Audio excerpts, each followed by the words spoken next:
Well, hey, before we get going here today for week 4 of Do the Work, I just want to give a real quick shout out. I don't know if you knew this or not, but today we're actually launching our 12th location across the state of Pennsylvania up in Shamokin. Our Cole Township location opens up today, and we are so glad to have all of you online with us and be a part of things. So, seriously, it is so cool to see what God is up to here at our church. And this series has just been a great one. We're in the 4th week of our Do the Work series, and if you're kind of just dipping into the series, and let me just catch you up real quick. The whole idea behind this series is how we can run after, and how do you run after, and how do you build a remarkable life? That's kind of the idea. How do you build a remarkable life? And one of the things, that I know about all of you is you want a remarkable life. Now, you may not articulate it that way, but we all want a life of meaning and substance and depth. We want a life that matters. We want a remarkable life. And so the question becomes, how do we get that? Now one of the sort of the underlying premises of this series is a statement that we said the first week, and it's just slow and steady wins the race.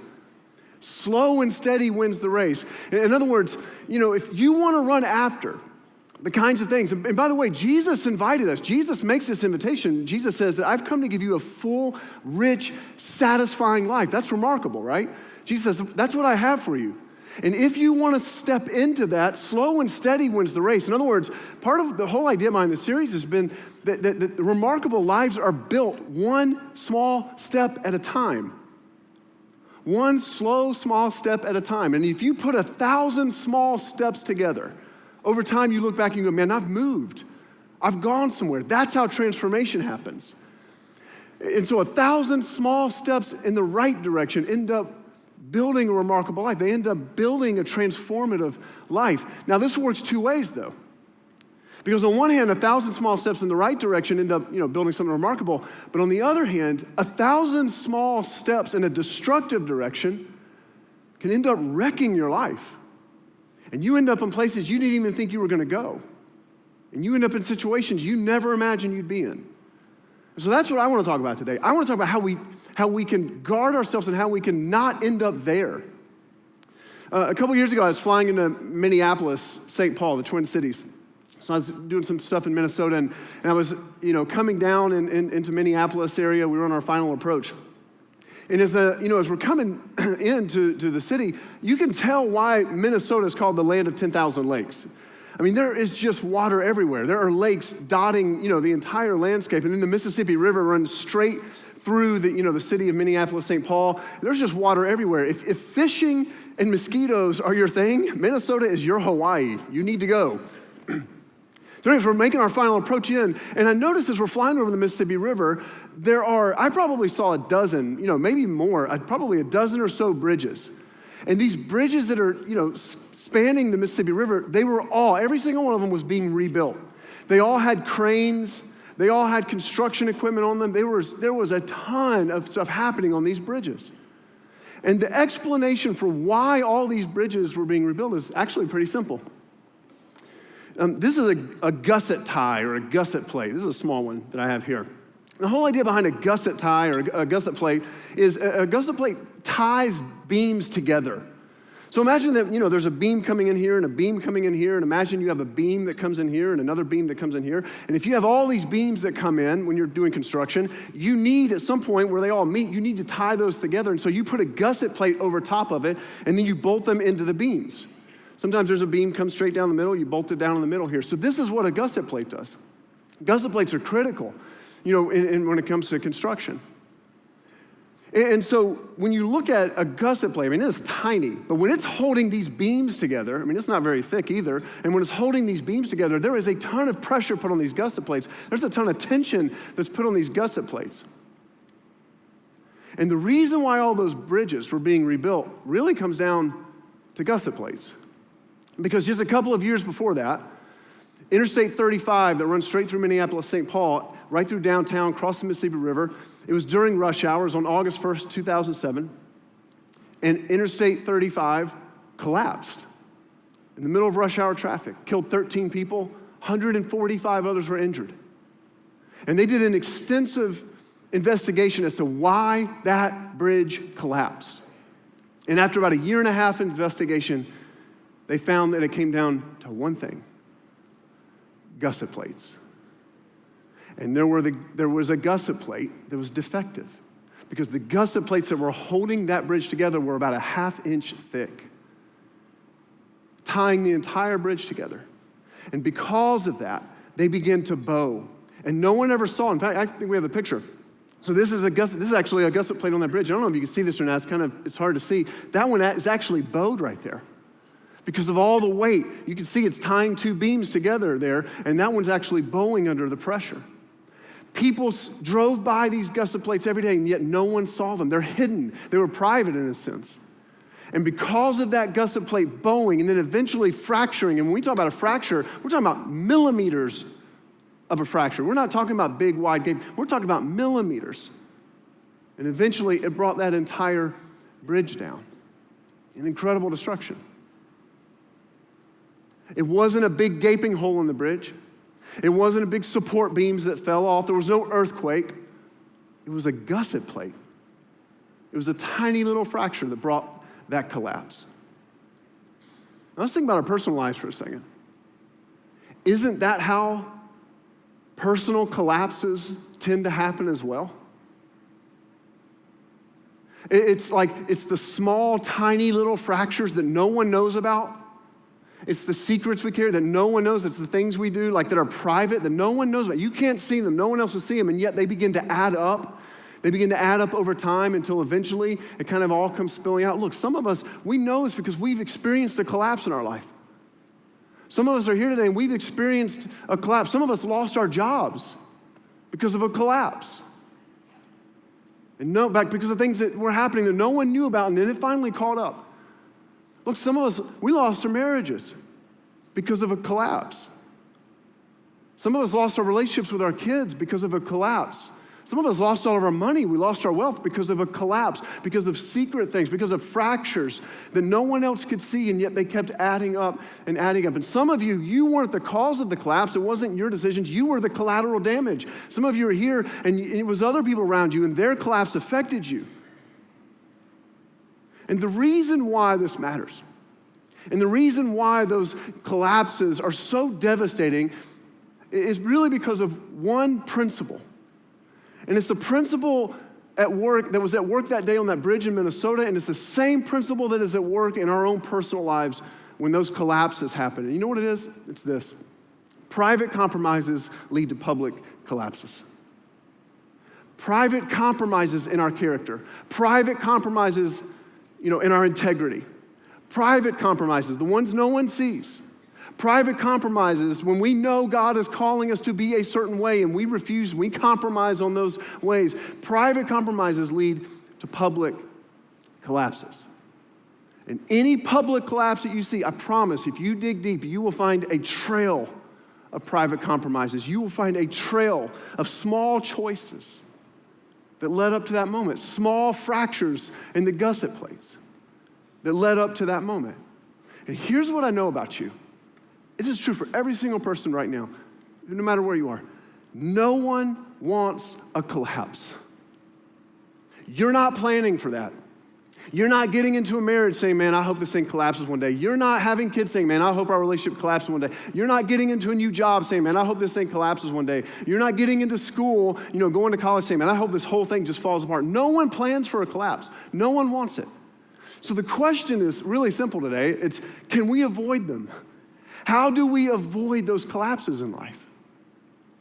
Are there intentional decisions we can make that could actually help us to catch those small fractures before they become bigger?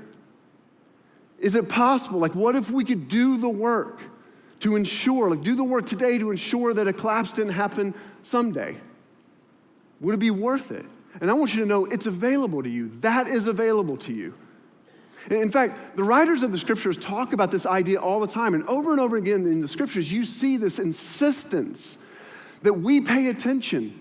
Like this, it's like they're pleading with us to pay attention to our interior lives. Pay attention to those private, the private lives that no one else sees. Pay attention to those decisions we make that no one else will know about. That could end up spilling out into public and external actions later. In fact, one of the writers of scripture, his name is Solomon.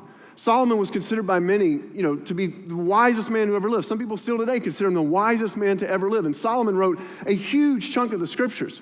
And he writes about, just a plethora of topics. He writes about everything. He writes about romance and sex and marriage. He writes about, being a husband. He writes about being a father. He writes about depression. He writes about money. He writes about working. He writes about anything. If there's a subject, he probably wrote about it.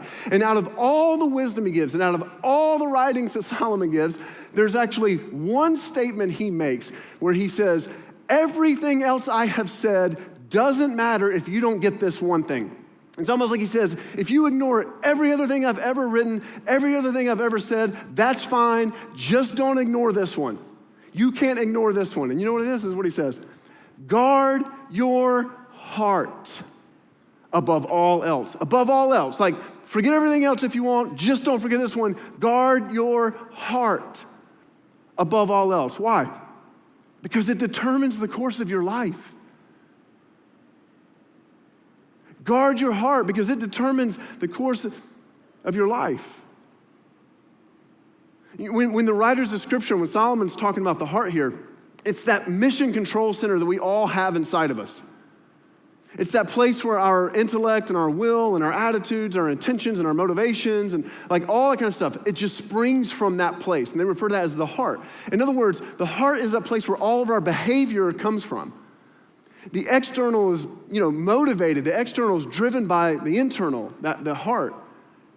And Solomon, it's like he's pleading with us saying, guard your heart above everything else. If you don't do anything else, please just guard your heart. Jesus pushes even further. About 1,000 years after Solomon wrote this, Jesus pushes this idea about guarding our heart even further.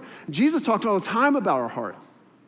And Jesus wanted his followers to know, look, I'm not so much interested in you getting your acts together. I'm not so much interested in you just keeping a bunch of rules and you getting behavior. He seemed to be way more interested in what's going on inside. And my guess is to some of you, that probably surprises you a little bit because some of you, you're back in church for the first time in a long, long time. Some of you, you're here today or maybe you've been coming back to church for the first time ever. And the image of Jesus that you were handed by, maybe it was a bunch of Christians that you knew at some point, or maybe it was late night TV preachers or whatever. Somehow you got this image of Jesus that Jesus is a bit of a stickler for the rules. That what Jesus, was all about was he came and he gave us a bunch more rules and said, look, I want you to do this, I don't want you to do this, and start doing this and stop doing that. But nothing could be further from the truth. In fact, Jesus seems far less interested in behavior as Jesus seems to be interested in the heart that informs the behavior. And part of the reason why is I think because Jesus knows that you can keep all the rules and miss the point. And you know this too, because you were a teenager at one point, and you did this. Because some of you had a dad or whatever, you had a mom, and maybe your dad at some point said, hey, don't talk disrespectfully to your mother. And you were like, got it, I won't talk to her at all. And you didn't for a year, right? And you're like, I didn't talk disrespectfully. You kept the rule, but you missed the point. We do this all the time. And Jesus says, look, I'm way more interested in you getting the point. And that has to do with your heart. Because Solomon knew, Jesus knew, and pushed even further, that behavior and what we do, the external, it springs from the heart. And here's what I know, and here's what I believe. Jesus wants you to have a collapse-free life. He wants you to have a collapse-free life. He wants you to be able to get to the end of your days in a collapse-free life. And the way to do that is not just by behavior modification. It will be by guarding your heart. And Jesus, actually, throughout his, when he's teaching, he gives 3 kind of warning signs. Like, hey man, here's 3 things, and if these 3 things are happening in your life, if you notice these 3 things starting to kind of well up in your life, Jesus says, pay attention. Because that's kind of like heart indicator lights going off that you need to guard something right now. You need to guard your heart. And so I just want to talk about what these 3 kind of indicator lights that we need to guard our hearts against, what they are. Matthew was a follower of Jesus, and he walked with Jesus. A couple years after, he was with Jesus, he actually wrote down his account of being with Jesus. We have it, the Gospel of Matthew. And at one point, Matthew writes down the most extensive sermon, the longest sermon Jesus ever gave. And these 3 warning lights, these 3 warning signs about, be careful when these things spring up, they're all over this sermon. He brings them up, and these come up over and over and over again with Jesus. So I just want to look at a few. So this is in Matthew chapter 5, this is words of Jesus. Jesus got a crowd in front of him, and he's talking to this group of people, and he says, you've heard that our ancestors were told, now this is the 10 Commandments here, he says, you've heard that our ancestors were told, you must not murder. If you commit murder, you are subject to judgment. And I imagine all of the crowd sitting in front of Jesus right now, all nodding their head, going, yeah, we've heard that. That's good. Don't murder. That's a pretty good thing to avoid in life. And we're good. Got it, Jesus. Haven't murdered anyone. Got it. Jesus is like, I'm not finished. I'm not done yet. But I say, if you're even angry with someone, you are subject to judgment. Oh, well, that's different. Jesus, you're talking about something internal now. You're talking about anger. You're talking about my heart. A couple minutes go by. Jesus is still talking. Jesus brings up another subject. He says, you've heard the commandment that says, you must not commit adultery. All the crowd around him says, yeah, heard that commandment. Good, got it. Haven't done that. Yep, we're good. Jesus is like, I'm not done yet. But I say, anyone who even looks at a woman with lust has already committed adultery with her in his what? Heart. A couple minutes go by, brings up another subject. This was just real simple. He says, wherever your treasure is, there the desires of your heart will also be. He talks about money, possessions, and greed. See, Jesus pushes so much past behavior. Jesus pushes us so much past just the externals and pushes us to look inward. And part of what Jesus is saying here? He's saying, murder? You know what murder is? Murder's the collapse. Murder's the public collapse. But anger is the gusset plate. And I'm interested in talking about that and not letting that fracture. You know what adultery is? That's the public collapse. But man, if you're waiting to address it, when it comes to that point, you're already too late. Jesus says, I want to talk about the gusset plate. Let's talk about lust. Because that's where the fractures start to occur.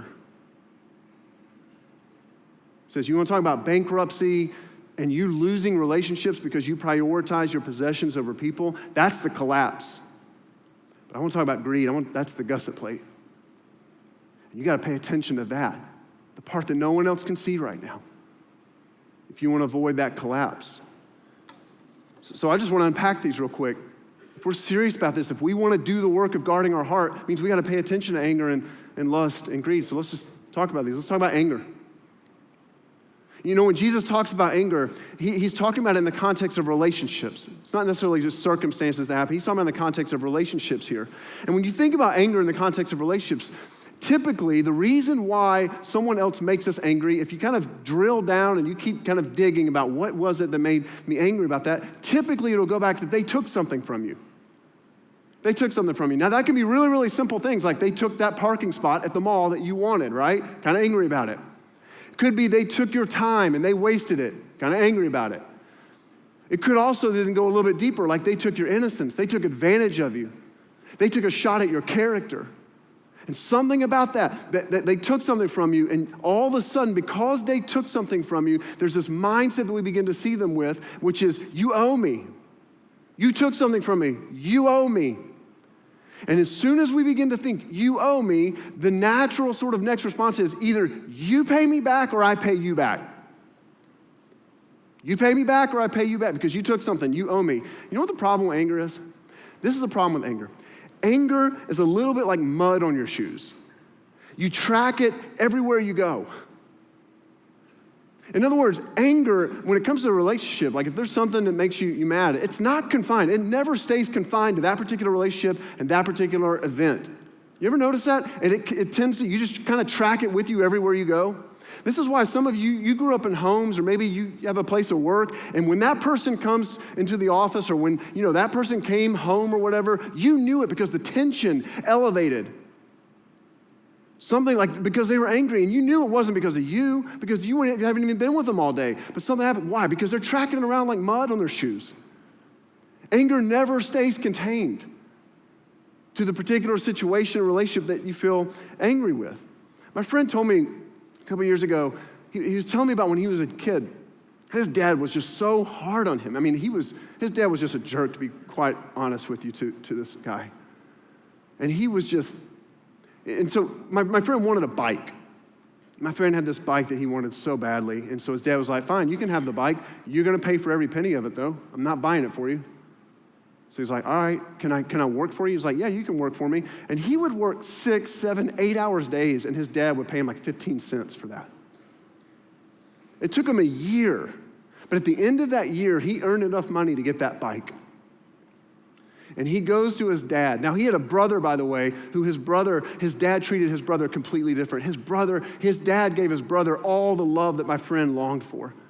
He just showered him with affection, showered him with love, and spent time with him, everything that my friend wanted and didn't get. And so a year goes by, he earns enough money for this bike, he goes to his dad and said, I have enough money, and then finds out that his dad that day had bought that same bike for his brother.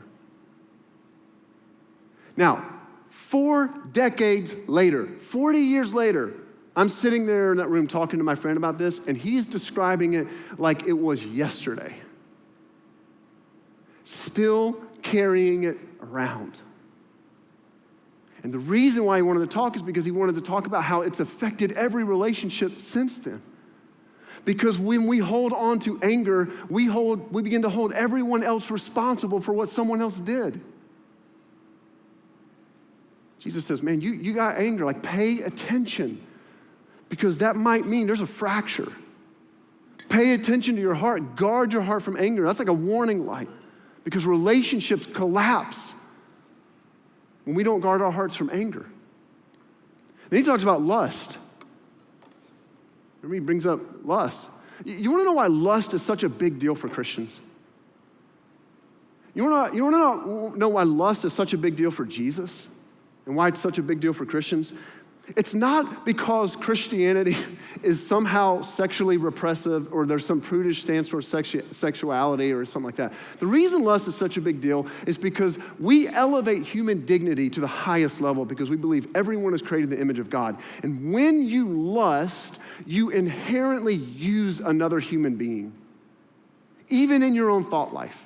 You are using them for your own gratification, which means you are treating them like property. And you cannot affirm the inherent worth and dignity of another human being and use them at the same time. It's impossible. Those are irreconcilable. And that's why it's such a huge deal, because we begin to treat people like property. Now, some of you might go, yeah, but still, it's kind of a private thing. It's just my imagination. It's just my thought life. Like, as long as I'm not hurting them, as long as I'm not doing anything to hurt anybody, like, that's not a big deal. Maybe it's not. Maybe it's not a big deal, unless it's actually true that ultimately the things that are in our private world will make its way out into the external and public world. Then it becomes an issue. Then it's a problem. Come on, guys, let's just be honest. Seriously, how many collapses have we seen because of that? This is not even a Christian thing. Some of you are here like, you don't even believe all this stuff. You've seen it too. How many collapses in life have we seen because that got out of hand? Because no one checked that. No one guarded their heart against that. Come on. Look, if we've seen anything over the last 9 months about what's happened out in Hollywood and the whole Me Too movement and all that, it's that when this goes unchecked, when we don't guard against this has incredibly destructive consequences. This is not even a religious thing. It just so happens that Jesus was so far ahead of the game on this, that Jesus was talking about this stuff 2,000 years ago that we're barely catching up to in 2018. Jesus says, man, guard your heart against this, against lust. I wish this wasn't the case, but guys, I've had far too many conversations than I care to have had with men and women who the collapse happened in their relationship, and there was an affair that got brought out, and then, one of the people in the couple got caught in adultery. I've had so many conversations with couples where they're at that moment, the bridge collapsed, and the affair came out. And do you want to know that something that I have never once heard in all those conversations? This has never happened. Never did that affair start with sex. Ever. Never. It never started with sex. You know where it started? Text messages, a glance, and then a second one. Going by the cubicle, even though you don't need to walk by her cubicle or his cubicle, but you do anyways because you kind of want to strike him. That's where it starts. That's the small fracture. And if you don't pay attention to it, Jesus is saying, just be careful. Guard your heart. Then he talks about greed. Remember, he says, where your treasure is, that's where your heart will be, that our heart follows our treasures, the things that we treasure. You know what greed is? Greed is a posture. It's a mindset of how we see our stuff. So when greed begins to fracture our heart, when the gusset plate of our heart, right, begins to fracture with greed, what happens is we begin to see everything we have as being from me and for me. It all becomes me. Everything I have is from me. In other words, we lose sight of grace. We lose sight of gift. No, it's mine. There's a sense of entitlement that takes over. It's from me and it's for me. It's for my consumption. It ultimately has its end in me. And this is so important to understand. Please hear me on this. And here's why this is important to understand. Greed has nothing to do with how much you have. Nothing to do with how much you have. In other words, you can have $10 to your name and you refuse to let go of it, and you can be steeped in greed.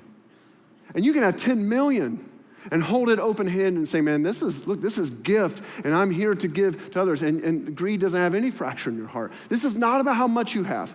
This is about how you see and how you relate and how attached you are to the things that you have. And you think about this, who gets hurt the most when greed begins to fracture our heart? You know what it is? It's the people closest to us. The people closest to us suffer the most with this because we send them two messages. One message that we send to people when greed begins to kind of make its way in our heart is one, to some people it's like, you're here for me. You are a means to my end. You're here for me to help me advance. You're here for me, to help me get more. And of course, we would never say that. It's just implied. People just feel it. So we use. The other message we send, though, to people closest to us when our hearts begin to get fractured with greed is simply, you have to compete for my attention.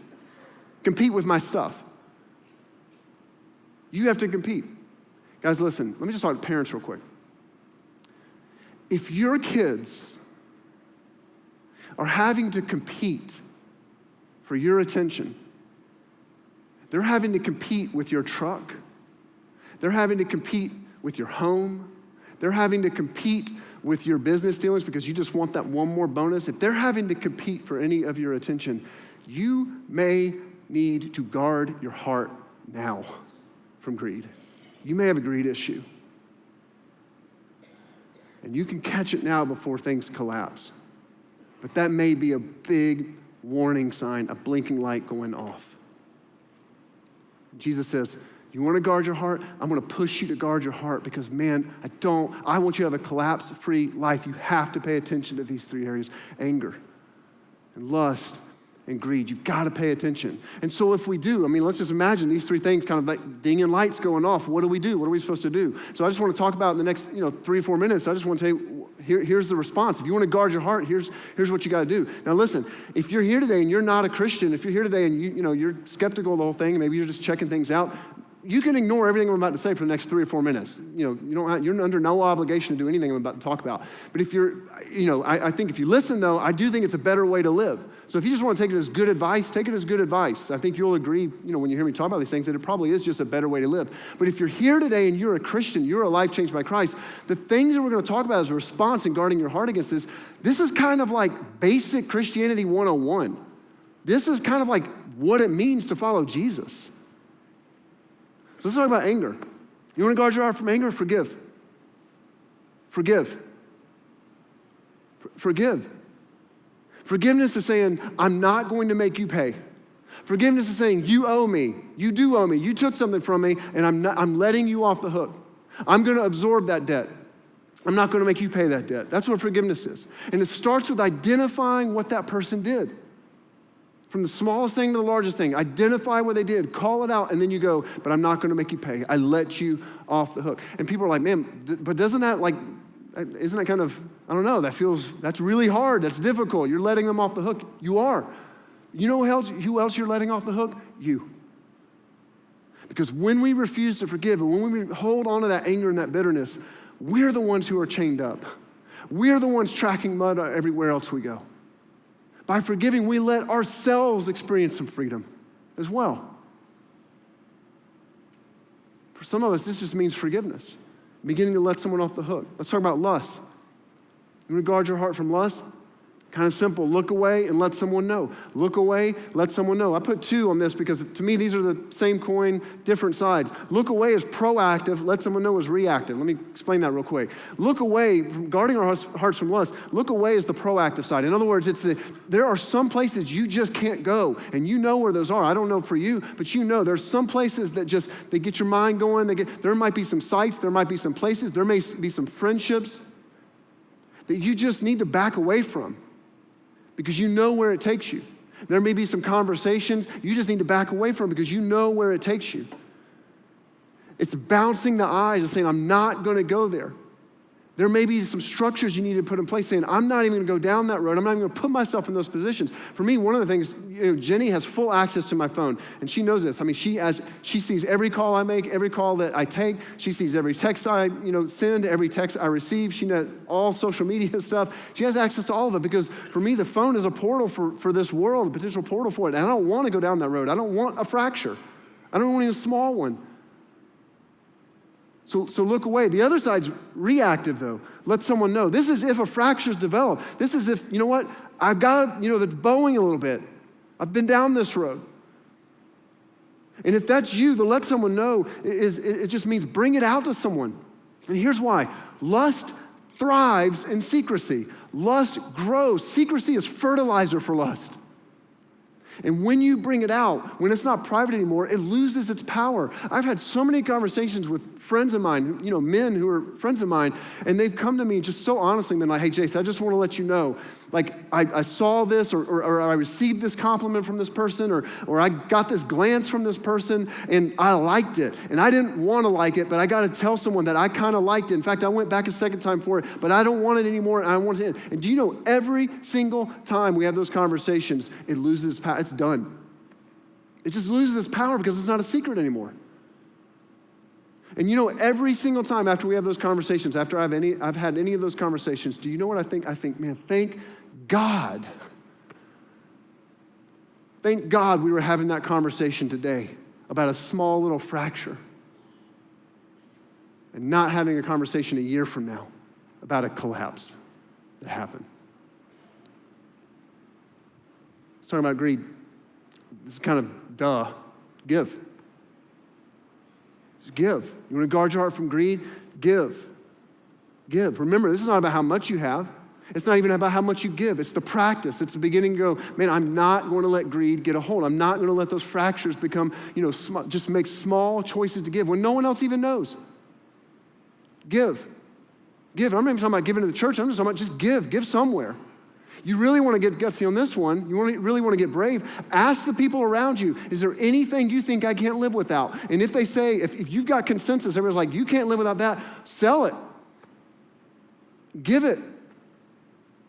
That would be brave. That would be a pretty courageous stand saying, cool, I am not letting greed have a place in my heart. Not letting greed have a place in my heart because I don't want the collapse. Listen, the fundamental question that we have to ask today is really simple. How's your heart? How's your heart? How's your heart? You angry with anyone? Refusing to let something go? How's your heart? You flirting with the lines when it comes to lust? How's your heart? Have you begun to prioritize some of your possessions over the people closest to you? How's your heart? How's your heart? You want to know the gutsiest prayer that you can possibly pray? It's a simple prayer. It's this one. God, search my heart. God, search my heart. You want to know why that's so gutsy? Because that's a prayer God will answer every time. God, search my heart. God will answer that prayer every time. And the reason it's gutsy is because you may find and you may get a nudge, and there may be something in your conscience that's dinged that says, whoop, whoop, whoop, there's a fracture. There's a fracture. And you may have to confront that. But listen, wouldn't you want to know? I mean, wouldn't you want to know now before it became a collapse later? Wouldn't you want to know now? And here's the promise. If you do the work, if you pray that prayer and you end up saying, man, there's some fractures here, man, that's painful. I got to address some of these when it comes to anger or maybe lust or maybe greed. Here's the promise. This is written, the writer of Hebrews says this. I love this. No discipline's enjoyable while it's happening. It's painful. In other words, you see some of those fractures. You see that maybe you haven't guarded your heart in some of these areas. Yeah, that's kind of painful to look at. But afterward, there will be a peaceful harvest of right living for those who are trained in this. You know what the promise is? If we do the work of guarding our hearts, peace. Peace. Do you know the kind of peace that comes when you're the same person publicly as you are privately? That's peace.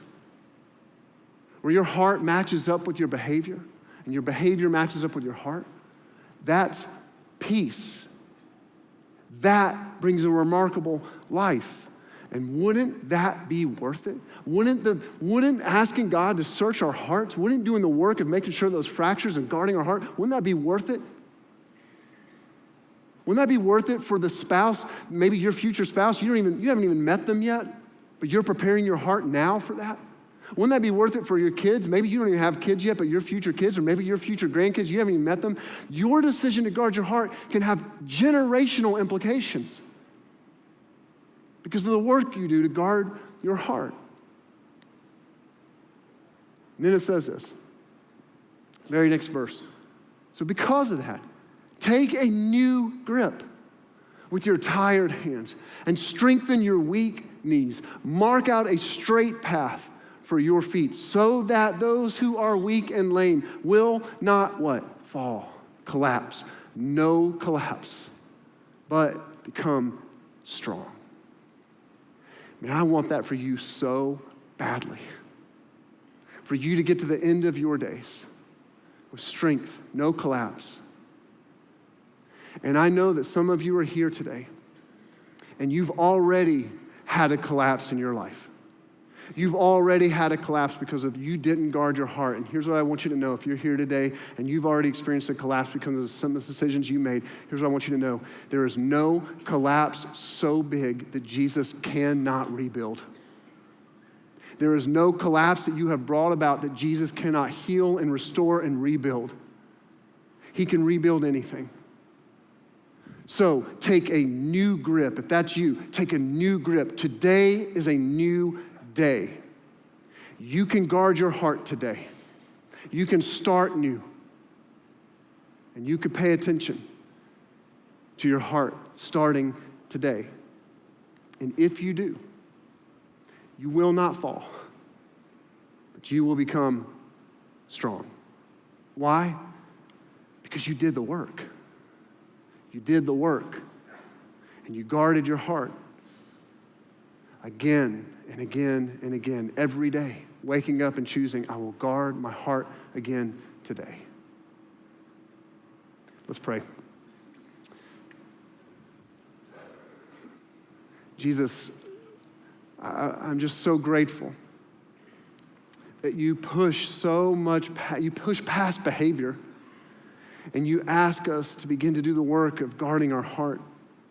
because that's where the behavior stems from. That's where it comes out of. God, I pray that we would guard our hearts from anger, from lust, from greed. I pray, God, that for any of us who those little warning lights are going off, and maybe there's some fractures, maybe the gusset plate's bowing just a little bit. God, I pray today that we're inspired to guard our heart, to do something, to forgive where we need to, or to look away and let someone know if we need to do that, or to give generously so that we guard our hearts. Thank you that you want a collapse-free life for us and that you've painted a way forward for that. God, for those of us who are here today, we've already experienced a collapse in our life. God, would you inspire us and would you remind us that no collapse is too big, that you can't do something with. No collapse is so devastating that you cannot rebuild it.